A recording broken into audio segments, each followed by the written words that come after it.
Hello friends, कैसे हैं आप सब। तो फ्रेंड्स, जैसा कि आप थंबनेल में देख चुके हैं कि आज की हमारी जो क्लास है वो ज्योग्राफी की क्लास होने वाली है, क्लास नंबर 1। आज हम पढ़ेंगे भारत के भूगोल के बारे में। तो चलिए शुरू कर लेते हैं आज की क्लास। तो आज का हमारा टॉपिक है भूगोल, ज्योग्राफी। ज्योग्राफी जो भूगोल है वो दो शब्दों से मिलकर बना है, जियो और ग्राफिया। जिसमें जियो का मीनिंग होता है अर्थ और ग्राफिया का मीनिंग होता है डिस्क्रिप्शन, मतलब वर्णन करना। अर्थात ज्योग्राफी का क्या अर्थ होता है? ज्योग्राफी का अर्थ हुआ डिस्क्रिप्शन ऑफ अर्थ, पृथ्वी का वर्णन करना। वर्णन कैसे करना, देखो कैसे करेंगे वर्णन। अर्थ की सरफेस, मतलब हमारी जो अर्थ है, हमारी जो पृथ्वी है उसकी सतह पर क्या है, सराउंडिंग उसके चारों क्या है, और आंतरिक भागों का मतलब संपूर्ण जानकारी क्या कहलाता है? पृथ्वी का वर्णन करना कहलाता है। नेक्स्ट पॉइंट है दोस्तों जियोलॉजी, जिसको हिंदी में कहते हैं भूगर्भ शास्त्र। जिसमें ये जियोलॉजी शब्द भी दो शब्दों से मिलकर बना है, जियो और लोगस। जिसमें जियो का मीनिंग अर्थ है और लोगस का मीनिंग है स्टडी ऑफ अर्थ, तो अर्थ की स्टडी करना। तो हमने पीछे वाले पॉइंट में पढ़ा, हमने इससे पहले वाले पॉइंट में पढ़ा कि डिस्क्रिप्शन ऑफ अर्थ, पृथ्वी का वर्णन करना। वहाँ पर तो हम पृथ्वी का वर्णन कर रहे थे और यहाँ पर कर रहे हैं हम स्टडी ऑफ अर्थ, पृथ्वी की कंप्लीट स्टडी। दोनों में अंतर होता है। वर्णन करना मतलब हम किसी चीज़ के बारे में सिर्फ बताना कि पृथ्वी की सतह पर हम लोग रहते हैं, जानवर, पेड़ पौधे, पक्षी, ये सब क्या है, पृथ्वी की सतह पर है। पृथ्वी के चारों ओर एक वायुमंडल है। तो ये तो हुआ पृथ्वी का वर्णन करना। लेकिन कंप्लीट स्टडी ऑफ अर्थ मतलब जो अर्थ के बारे में पूरी तरह से मतलब जानना, उसकी स्टडी करना, उसका अध्ययन करना, उसको कहते हैं जियोलॉजी। तो समझ गए आप इन दोनों में अंतर। और इंटीरियर पार्ट ऑफ स्टडी भी किसकी करते हैं? इंटीरियर पार्ट ऑफ अर्थ, मतलब पृथ्वी के अंदर का जो पार्ट है उसकी स्टडी करना। और अंदर का पार्ट मतलब जो 12 से 20 किलोमीटर की गहराई का जो पार्ट है अंदर का, उसका अध्ययन किया जाता है जियोलॉजी, भूगर्भ शास्त्र में। यहाँ पर भूगोल की डेफिनेशन है। भूगोल की परिभाषा पृथ्वी से संबंधित समस्त घटकों का वर्गीकरण और विश्लेषण करना क्या कहलाता है? भूगोल कहलाता है। यहाँ से फ्रेंड्स आप अपने नोट्स भी तैयार कर सकते हैं। हर एक पॉइंट जो है उससे एक क्वेश्चन आपका तैयार हो रहा है यहाँ से। तो मैं सिर्फ इम्पोर्टेंट पॉइंट्स लेकर आई हूँ आपके लिए। यूपी टेट, सी टेट और अदर स्टेट टेट, या इसके अलावा और भी किसी भी एग्ज़ाम की आप तैयारी कर रहे हैं, सब में आपके लिए बहुत ही महत्वपूर्ण टॉपिक होने वाला है आज की क्लास से। नेक्स्ट पॉइंट है कि प्रकृति द्वारा निर्मित वस्तु को भौतिक भूगोल, जिसको फिजिकल ज्योग्राफी भी कहा जाता है। मतलब जो भी हमारे एनवायरनमेंट में है, जो भी, उसको क्या बोलेंगे? Physical geography. और जो मानव निर्मित है, जिसे इंसान ने बनाया, मनुष्य ने बनाया, उसको कहेंगे मानव भूगोल, ह्यूमन ज्योग्राफी। अब देखो यहाँ से क्वेश्चन पूछ लिया जाता है कि ज्योग्राफी फादर ऑफ ज्योग्राफी किसे कहा जाता है, या भूगोल का जनक किसे कहा जाता है? तो भूगोल का जनक किसे कहा जाता है? एराटोथेनीज को भूगोल का जनक कहा जाता है। और ज्योग्राफी शब्द भी इन्होंने ही दिया। ठीक है, तो भूगोल का जनक किसे माना जाता है? एराटोथेनीज को। नेक्स्ट पॉइंट है कि फादर ऑफ सिमेट्रिक ज्योग्राफी, क्रमबद्ध भूगोल का जनक हिकेटियस को माना जाता है। तो ये दोनों अलग अलग चीज़ें हैं। भूगोल का जनक एराटोथेनीज को, और क्रमबद्ध भूगोल का जनक हिकेटियस को माना जाता है। यहाँ से आपके दो क्वेश्चन तैयार हो जाते हैं। चलिए फ्रेंड्स, अब हम बात कर लेते हैं भारत के भूगोल के बारे में। अपने प्यारे से भारत की बात कर लेते हैं। इंट्रोडक्शन ऑफ इंडिया, भारत का परिचय। चलिए जानते हैं आज अपने भारत के बारे में। भारत को अनेक नामों से जाना जाता है। तो भारत को अनेक नामों से जाना जाता है, जैसे इंडिया, हिंदुस्तान, भारत, आर्यवर्त और जम्बूद्वीप। तो देखो दोस्तों हमारे भारत के कितने नाम हैं और सब कितने प्यारे प्यारे नाम हैं। तो आइए देखते हैं कि एक एक नाम को देखेंगे कि किस तरह से पढ़ा। सबसे पहले है इंडिया। इंडिया कहाँ से आया, किसने इंडिया नाम दिया हमारे देश को। तो जो लोग सिंधु नदी के आसपास रहने वाले थे वो क्या थे, जो इंडस नदी के आसपास रहने वाले जो लोग थे वो इंडियन जो होते थे उनको उन्होंने ये इंडियन कहा गया और इस जगह को इंडिया कहा गया। मतलब सिंधु नदी के आसपास के क्षेत्र में रहने वाले लोगों को इंडियन कहा गया और इस जगह को इंडिया कहा गया। और ये यूनानी, ये गलती से भूनानी लिखा गया है, ये यूनानी ग्रीक के लोगों ने कहा। तो मतलब ये इंडिया शब्द कहाँ से आया है, जो हमारी इंडस वैली सिविलाइजेशन थी उसकी जो हमारी नदी है इंडस नदी, उसके आसपास के एरिया में जितने भी लोग रहते थे उनको क्या कहा गया, इंडस। क्योंकि वो इंडस नदी के आसपास रहते थे इसलिए उनको इंडियन कहा गया। क्या कहा गया, इंडियन कहा गया और इस जगह को इंडिया नाम दे दिया गया। और ये कहाँ से आया, ग्रीक भाषा मतलब यूनान के लोगों ने कहा। तो आप समझ गए कि भारत को जो जो हमारे देश को इंडिया नाम किसने दिया, यूनान के लोगों ने दिया। सेकंड है हिंदुस्तान। हिंदुस्तान नाम कैसे पड़ा है हमारे देश का, तो हिंदुस्तान नाम कैसे पड़ा, जो पहले ईरानी लोग थे वो सिंधु को हिंदू बोलते थे, तो ना सिंधु नदी को, तो सिंधु को वो क्या बोलते थे, हिंदू बोलते थे। तो इसलिए ये ईरान मतलब पार्सियन से आया। तो ये कहाँ से आया, ईरान से आया। नेक्स्ट है हमारा भारत। भारत कहाँ से आया, भारत नामराज वंश से आया, जो एक बहुत बड़े राजा हुए भरत, उनके नाम पर पड़ा।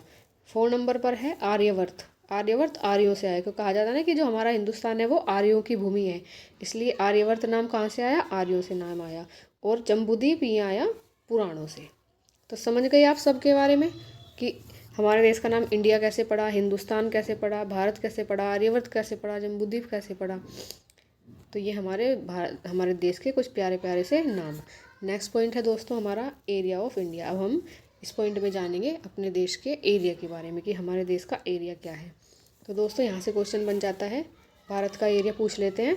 तो हमारा जो एरिया है वो है 32,87,263 वर्ग किलोमीटर और ये पूरे विश्व का 2.4% है। मतलब अगर पूरा विश्व का देखा जाए तो हमारा भारत में मतलब हमारे भारत में कितना परसेंट है, 2.4%।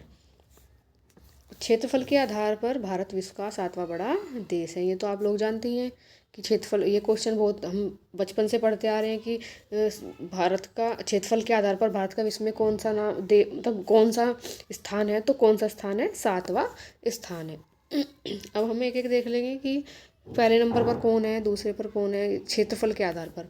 तो क्षेत्रफल के आधार पर पहले नंबर पर रूस है, दूसरे नंबर पर कनाडा है, तीसरे नंबर पर अमेरिका, चौथे नंबर पर चीन है, 5वें नंबर पर ब्राज़ील है, छठे नंबर पर ऑस्ट्रेलिया है और 7वें नंबर पर हमारा प्यारा सा अपना देश हमारा भारत और 8वें नंबर पर अर्जेंटीना है।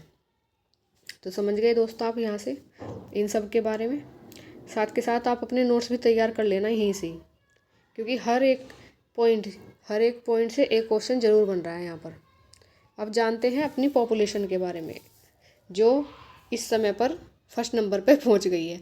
लेकिन अभी तक जनगणना नहीं हुई है, तो हम सिर्फ बात करेंगे 2011 की जनगणना के अनुसार। तो भारत की जनसंख्या 121 करोड़ कौन सी जनसंख्या के अनुसार पर बताई गई है, 2011 की जनगणना के अनुसार। और विश्व का 17.5% है जो भारत में है। मतलब विश्व की 17.5% जनसंख्या कहाँ निवास करती है, भारत में निवास करती है। देखो वर्तमान में तो ये आंकड़ा बढ़ गया है, क्योंकि 2011 के बाद जनगणना नहीं हुई है और 2026 चल रहा है, तो 15 साल हो गए हैं। तो अभी तो देखो कि ये आंकड़ा कहाँ पहुँच गया होगा। तो अभी तक जो हम पर्सन पढ़ते थे कि जनसंख्या की दृष्टि से भारत विश्व का कौन सा बड़ा देश है, तो दूसरा था। फर्स्ट नंबर पे कौन था, फर्स्ट नंबर पे था चीन। लेकिन अब हम चीन को पीछे छोड़ चुके हैं।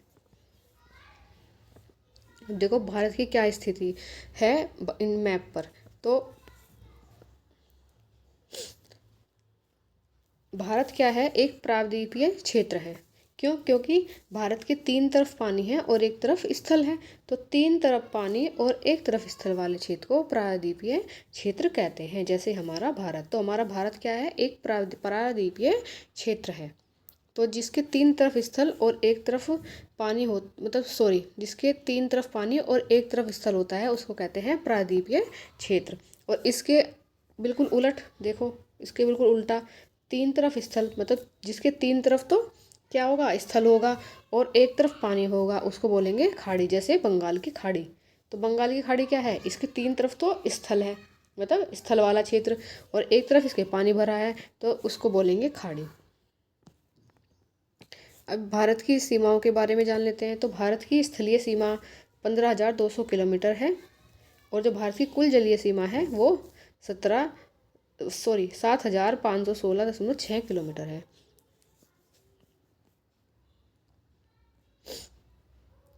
चलिए दोस्तों, अगले पॉइंट में हम पढ़ेंगे लोकेशन ऑफ इंडिया, भारत की स्थिति के बारे में कि भारत कहाँ पर स्थित है। देखिए, कार्बोनिफेरस एरा, जिसको कार्बोनिफेरस काल कहा जाता है, आज से लगभग 400 मिलियन वर्ष पहले क्या हुआ था कि पहले ये पूरी पृथ्वी एक भूखंड के रूप में थी। ठीक है, तो एक ही स्थल था। स्थल वाले क्षेत्र को पैंजिया कहा जाता था, यहाँ पर बिंदी लगी, अंक की बिंदी। और पानी वाले क्षेत्र को पैंथलासा कहा जाता था। केवल दो स्थल, मतलब एक स्थल होता था और एक पानी वाला क्षेत्र होता था, जिसको स्थल को पैंजिया कहा जाता था और पानी वाले क्षेत्र को पैंथलासा कहा जाता था। लाखों वर्ष बाद क्या होता है दोस्तों कि जो ये पैंजिया है, जो ये स्थल वाला भाग है, वो 2 भागों में टूट जाता है। तो जो हमारा पैंजिया है, जो स्थल वाला भाग है, वो क्या होता है? दो भागों में टूट जाता है। ऊपर वाले भाग को अंगारा लैंड कहा गया और नीचे वाले भाग को गोंडवाना लैंड कहा गया। ठीक है, आप समझ गए इस बारे में कि जो स्थल वाला भाग होता था वो 2 भागों में टूट गया। जो 2 भागों में टूटा वो, तो ऊपर वाले भाग को कहा गया अंगारा लैंड, ऊपर वाले भाग को कहा गया अंगारा लैंड, और नीचे वाले भाग को कहा गया गोंडवाना लैंड। अब देखेंगे हम कि जो अंगारा लैंड है, अंगारा लैंड के टूटने पर क्या क्या बना। तो अंगारा लैंड के टूटने पर बना उत्तरी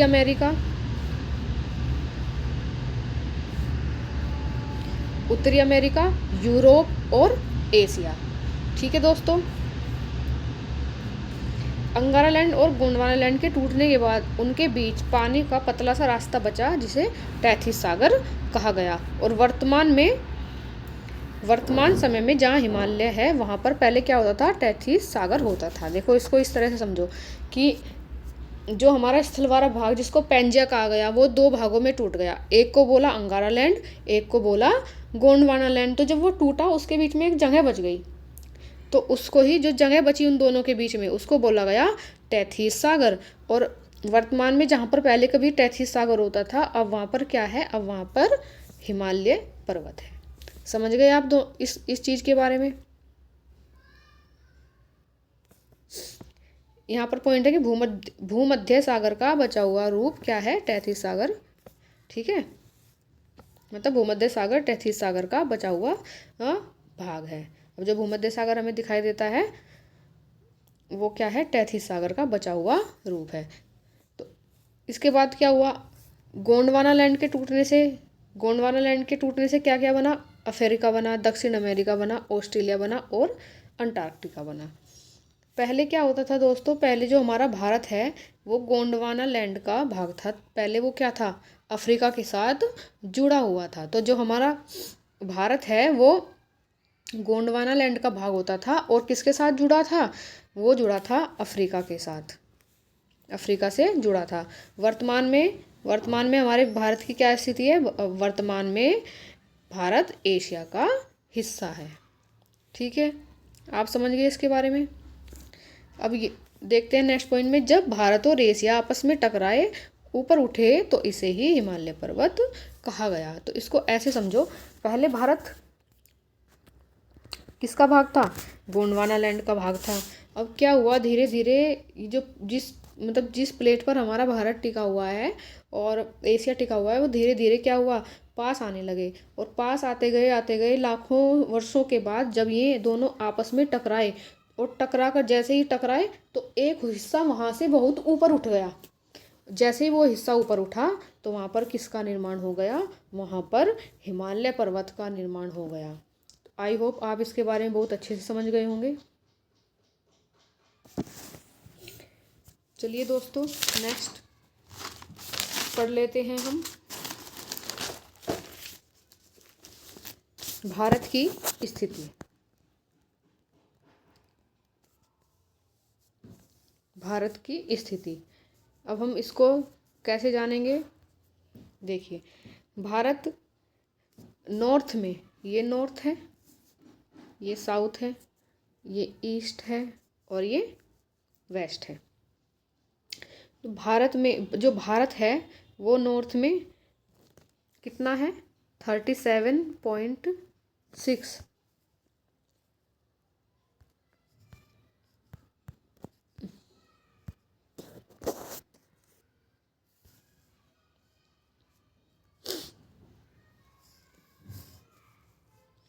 ये ईस्ट, ये वेस्ट, ये नॉर्थ और ये साउथ। आई होप कि डायरेक्शन तो सबको पता ही होंगी किस तरह से मतलब मेंशन करते हैं मैप पर। अब नॉर्थ में जो हमारे भारत की जो अवस्थिति है वो है 37